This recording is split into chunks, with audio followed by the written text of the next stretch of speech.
Hello everyone, welcome to Studio G. I'm Nick Todorovich. And I'm Barry Sabine, and we are live from the UNLV-TV football complex and ready to discuss everything that is happening in Las Vegas for the 2022 NFL Draft. Yeah, Barry, this is going to be an exciting show. We have all about how Vegas prepared for this massive event and how you can sign up for the NFL One Pass to get into this event for free. And we also have an exclusive interview with a referee and more stuff about CTE and more packages coming up right after this break.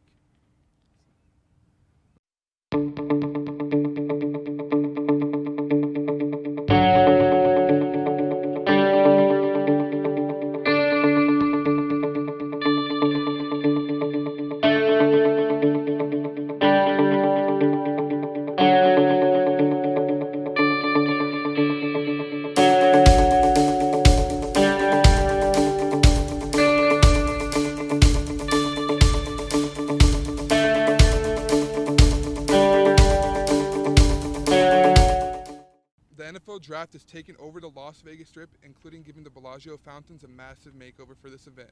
Reporter Justine Verstiga has all the details, as well as how this will disturb traffic. The red carpet for the NFL Draft at Bellagio Fountain came together. The NFL Draft experience will be located behind the High Roller at the Link Promenade beginning Thursday, April 28th through Saturday, April 30th. The NFL Draft was supposed to be here in 2020, but COVID-19 forced the National Football League to take a timeout. Now the NFL Draft is here. One of the first visible signs of the event's arrival ahead of the draft is the league's transformation of the Draft Theater located at the heart of the Strip, behind the High Roller at the Link Promenade. The Draft Theater will house the main stage, which will act as the central hub for all draft activities, including where the pick announcements will be made by Commissioner Goodell and other special guests on days 2 and 3. The NFL is also bringing its floating stage back with the Bellagio Fountain as the only in Las Vegas backdrop. The team's new prospects will be presented on the floating stage. Of course, with this big event comes a lot of traffic. People who work on the Las Vegas Strip may see slowdowns on their commute. Drivers can expect some lane reductions and closures that began on Wednesday as the city prepared for the NFL Draft. The lane reductions will be around the intersection of Flamingo Road and Las Vegas Boulevard, which is the corner of Bellagio Hotel and Casino. That's where crews built the red carpet stage that is placed over the Bellagio Fountain. On Wednesday, the right-hand turn lane on eastbound Flamingo Road, turning onto South Las Vegas Boulevard, will be closed 24 hours a day. A second right-hand turn lane will be closed from 6 a.m. to 5 p.m. each day. 2 lanes right in front of the Bellagio will be closed 24 hours a day from Flamingo Road to Bellagio Drive. A third southbound lane will be closed from 6 a.m. to 5 p.m. Lane reductions were planned for April 13 to April 27. You'll still be able to turn onto Las Vegas Boulevard from Flamingo Road and access the North Valet off Flamingo Road and enter the Bellagio Hotel off of Bellagio Drive. These lane reductions will run from April 13 to April 27. These closures will be in place again as well from May 1 to May 6.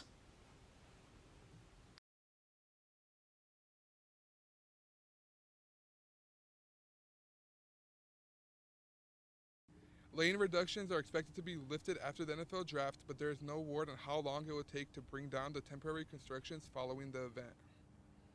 If you would like to take part of any of these NFL festivities, you're going to need to know how to get to NFL One Pass. Luckily for you, reporter Anna Meza has the story. Hello everyone, I'm standing here in the center of the action for the 2022 NFL Draft Experience presented by Bud Light. It is featuring tons of games and concerts, and it is completely free. All you need to do to sign up to attend this event is download the NFL One app on your phone.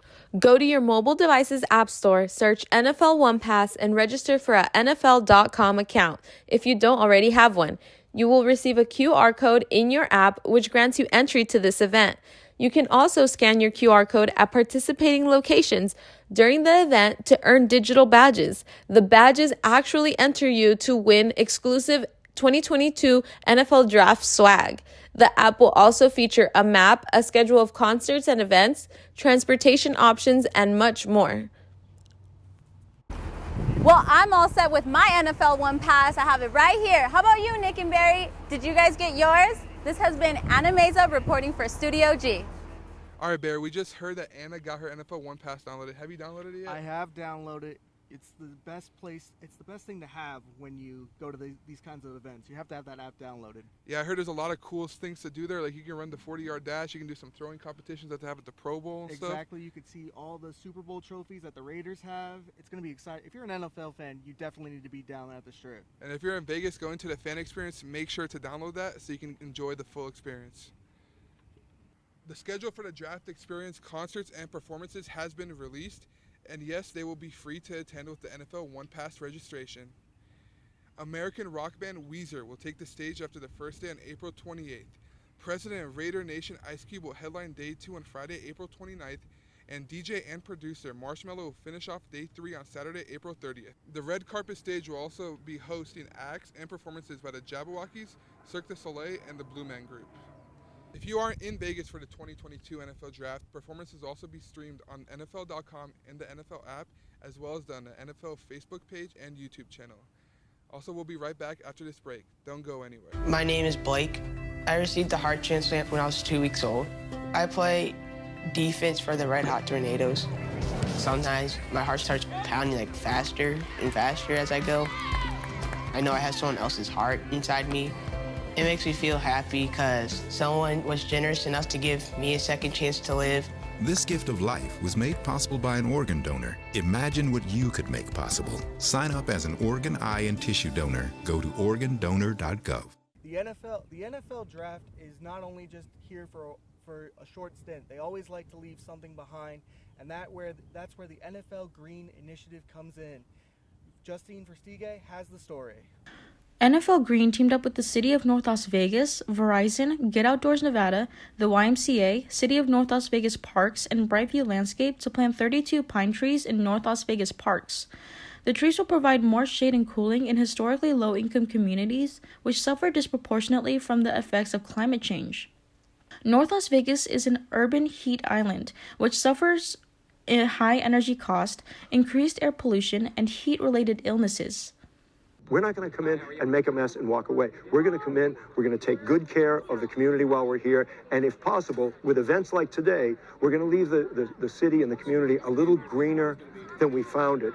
The organization will hit Springs Preserve Tuesday to plant 10 trees and hundreds of drought-tolerant, climate-adapted pollinator plants to the botanical garden. Reporting for Studio G, I'm Justine Versteege. Many trees will be planted after the draft is done all around Springs Preserve. The NFL Draft is known to be a celebration for starving athletes looking to make a splash in the big leagues. But with all the big hits and injuries, many athletes question the reality of constantly taking hits to their bodies and heads. Reporter Jacob Teller has more on the dangers surrounding brain diseases and CTE. Each and every year, the NFL welcomes hundreds of athletes into the league who have put their heart and soul into the game that they love. But often, the game that they love comes with a price. Scouts around the NFL analyze college athletes based off of their athletic abilities and football IQ, but trauma to the brain often goes unnoticed. With recent developments over the past decade or so surrounding the NFL and CTE, many athletes have pulled away from the game due to what is at stake in terms of their bodies and minds. No matter if it is at practice or a game, contact to the head can occur at any moment once the pads are on and the helmets are strapped in. I spoke with Dr. Jeffrey Kenny, a specialist in brain health, who had plenty to say about the dangers of CTE and the few ways that trauma to the head can be prevented.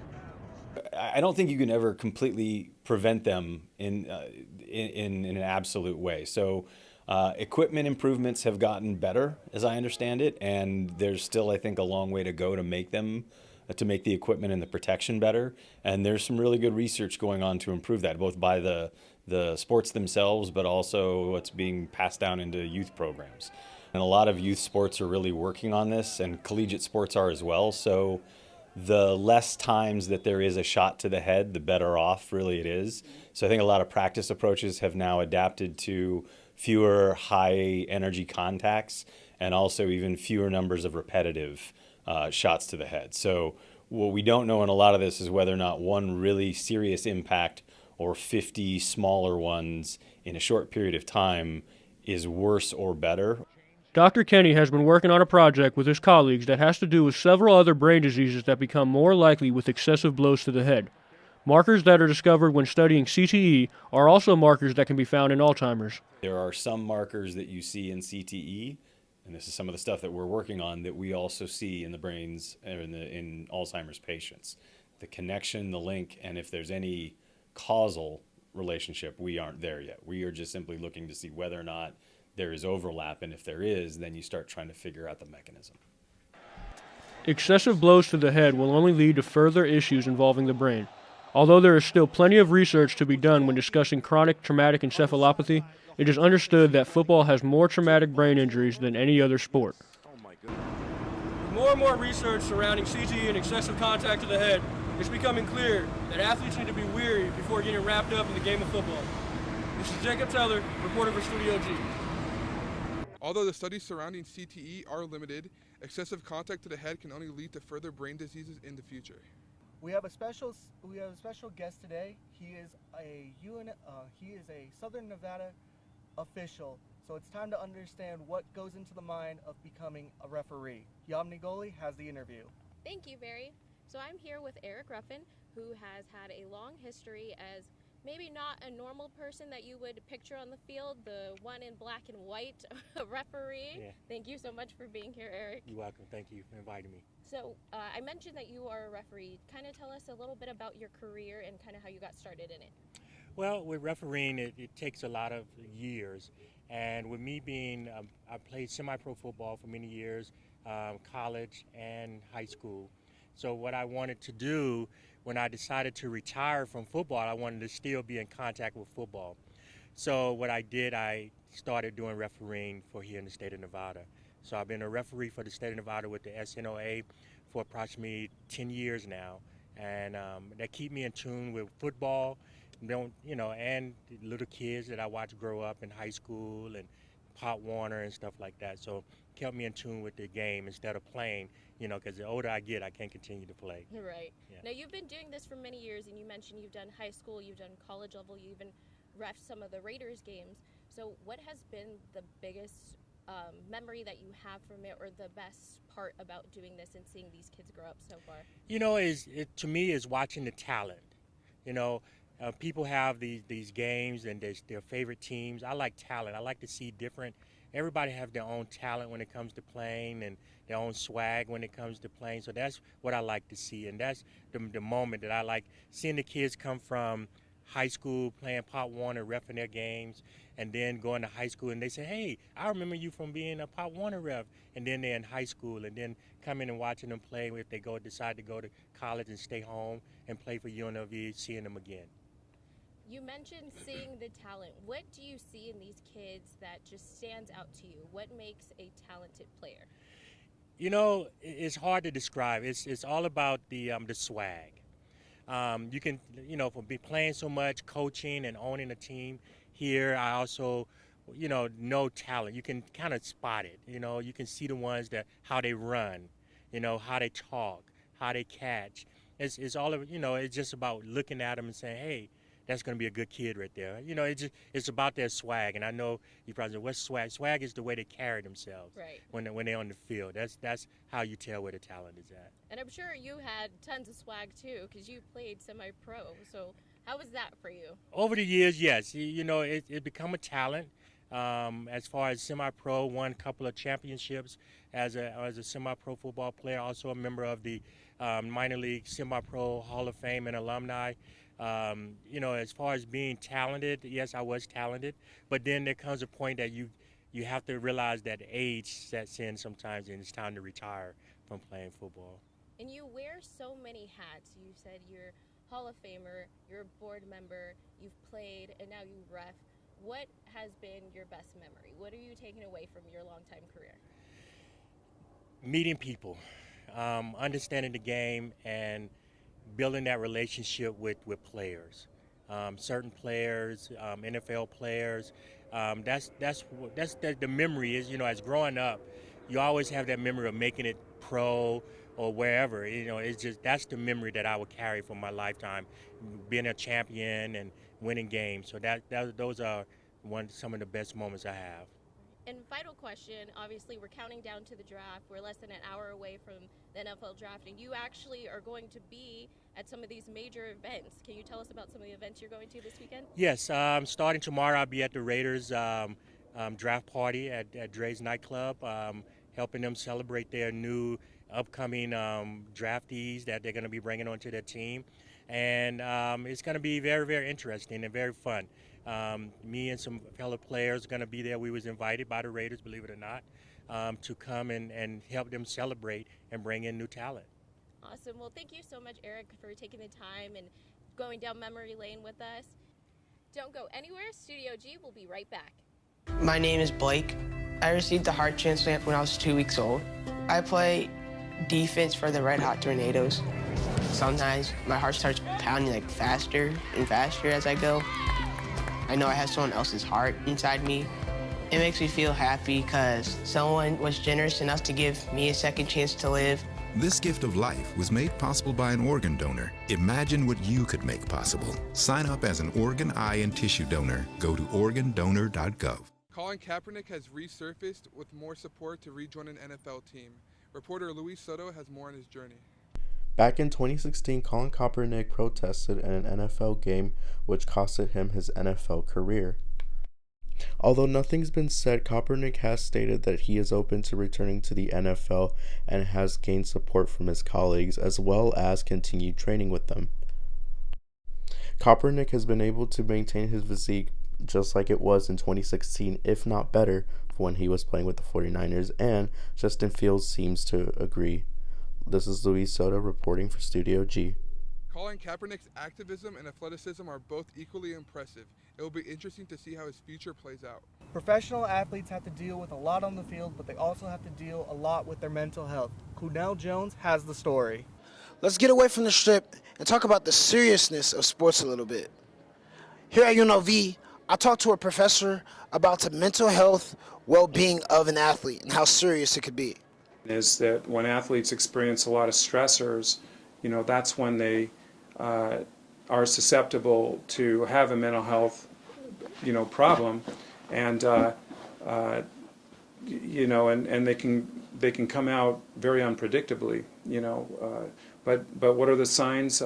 Usually it's just having anxieties or things that are upsetting, depressive types of thoughts, changes in behavior going in those negative kind of directions, using substances to where it gets to where you're intoxicated and it comes in routinely and they're interfering with your functioning.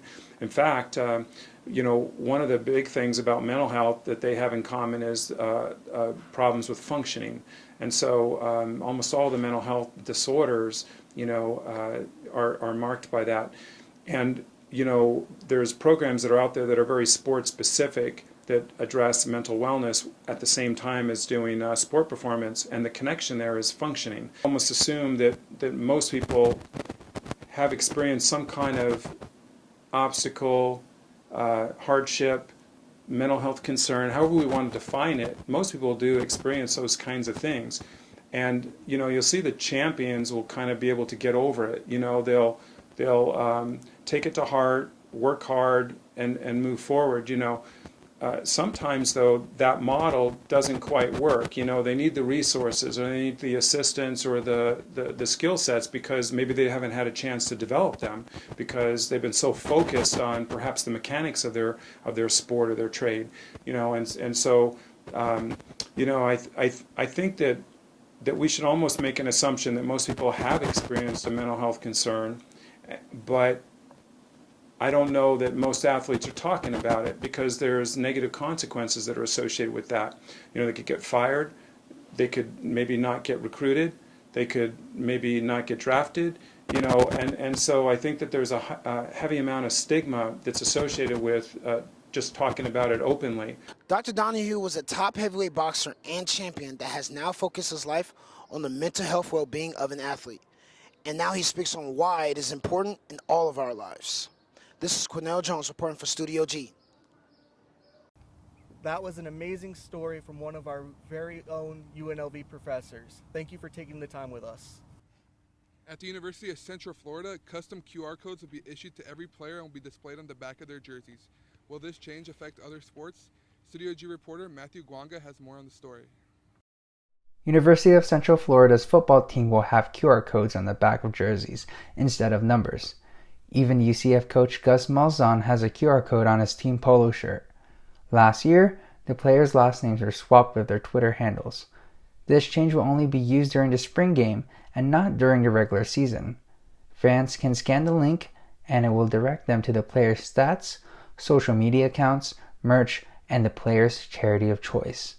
Viewing the code on these athletes won't be the only way to find out more about them, because users can also find a QR code on the Jumbotron. This change of pace is a way for the school to help promote players. I'm Matthew Guanga, reporting for Studio G. This is a clever way of getting the audience more engaged, and it's definitely an innovative way for college players to take advantage of endorsement deals. Studio G will be right back. My name is Blake. I received a heart transplant when I was 2 weeks old. I play defense for the Red Hot Tornadoes. Sometimes my heart starts pounding like faster and faster as I go. I know I have someone else's heart inside me. It makes me feel happy because someone was generous enough to give me a second chance to live. This gift of life was made possible by an organ donor. Imagine what you could make possible. Sign up as an organ, eye, and tissue donor. Go to organdonor.gov. Now for some more recent music and football overlap, along with more fun coming up at the NFL Draft. Tampa Bay Buccaneers wide receiver Antonio Brown performed his new rap song from his recently released album Paradigm this past Friday. The video went viral on Twitter, and it showed Brown performing in white overalls for a crowd that seemed highly uninterested. Barstool reposted the video to their very own Twitter account, cracking jokes at Antonio, saying Antonio got the people jumping. Offering an $18 million prize. The prize will go to any person 21 and over who can correctly guess all 32 first-round picks for the 2022 NFL Draft. Along with that, they will also be offering beer rebates for any fans who will not be in Las Vegas for the draft. To claim a rebate on your single Bud Light draft beer, go to mybeerrebate.com. To enter the contest, enter your predictions at budlight.com/perfectdraft. Wow, Bud Light is really making it rain with that proposition. Are you ready to submit your picks, Nick? I'm ready to submit it, but I don't know how successful I'll be. I think I maybe get the first one or two, but after that, you don't know what these GMs are going to be doing. You really don't. It's all based off of how that first one is going to go off the board. I personally think if I am, I forgot. Jaguars. The Jaguars. I forgot the Jaguars. The Jaguars. It really all depends on what the Jaguars are going to do.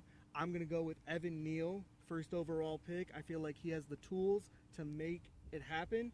He's played almost every position on the offensive line, and I feel like the Jaguars would be foolish not to take him. What about you? Evan Neal would be a good pick. He's 6'8", about 340. It's really hard to get past someone of that size. But I feel like he's going to slide a little bit. I feel like if I was the Jags, I would take Kayvon Thibodeau from Oregon. People are GMs are worried that he's not concentrated on football because he has his own business. But this is the future of college athletes. They're businessmen. They're going to secure their bag. They're going to get their money. And just because they're worried on money and their endorsement deals and sponsorships doesn't mean they're not great football players. Kayvon Thibodeau is so athletic. He can sack anyone. And he has that Myles Garrett athletic potential. I'm not saying he's going to become a Myles Garrett because Myles Garrett's a freak of nature. But Kayvon Thibodeau has that potential, and that's why I would risk the first pick for him. I can definitely see why you're going with that, but I think we are mutually agreed on the second overall pick. It's going to be Aiden Hutchinson for Detroit. It's the hometown kid coming home to play for the big time Lions, and he just screams Detroit football. It's a license to print money, is the way I see it. I mean, everybody's gonna rally around him, just like what the Vegas Golden Knights did with Derek England his first year. He lived in Nevada for most of his life, so I feel like Aiden Hutchinson to the Detroit Lions is a lock. Yeah, I feel like the Lions have been drafting pretty averagely recently, and Aiden's a safe pick. We know what he is. He's a proven edge rusher. He played in the big conference, the Big Ten. He was productive there for Michigan. Michigan had one of their best years in recent history, and he was a big part of that. And I feel like Detroit, like you said, needs someone to get the fans back because Ford Field's been looking pretty empty recently, and they need that hometown kid to get the fans excited again. Because that franchise, let's be honest, they have the number 2 pick for a reason, and they've had high picks for a reason recently because they've been bad. So maybe he can change that culture and bring more people in the seats, and maybe Jared Goff can do something with that offense, and we'll see how they'll be this season. Definitely. For number 3, I have Kayvon Thibodeau. He, like you have already mentioned before, he's a freak of nature, and just they are worried about his business skills. I mean, he's a young kid. He's interested in crypto. I think a lot of us are. So Kayvon Thibodeau, Houston needs all. I mean, if you look at the NFLDraft.com, they say they need at every position. So why not Kayvon Thibodeau? Yeah, if Kayvon falls to 3, they should get him there. But I have him going 1. So I think Sauce Gardner, Ahmad Gardner, the best corner in the draft. Some people say the best player in the draft. Yep. He hasn't given up a touchdown in college. And if Houston gets that shutdown corner at 3, they cannot pass up on him. I can definitely see that. For number 4, we're going to go back to protecting the quarterback, something that wasn't very good with the Jets. I mean, Zach Wilson was on his back for most of his rookie season, so I think the safest way to go is to get Ike Mekwonu and protect his blind side. Yeah, Ike is also like one of those linemen, generational linemen that can block. He's very good in both running and passing. But I have the Jets taking Trayvon Walker, generational athlete in the defensive end. He can play inside the line, on the edge, play for that Georgia team that had a great defense. Oh, yeah. And Trayvon Walker, now some people are saying he can even go 1. I don't think he should go that high. I think if he falls to 4, it'll be fair.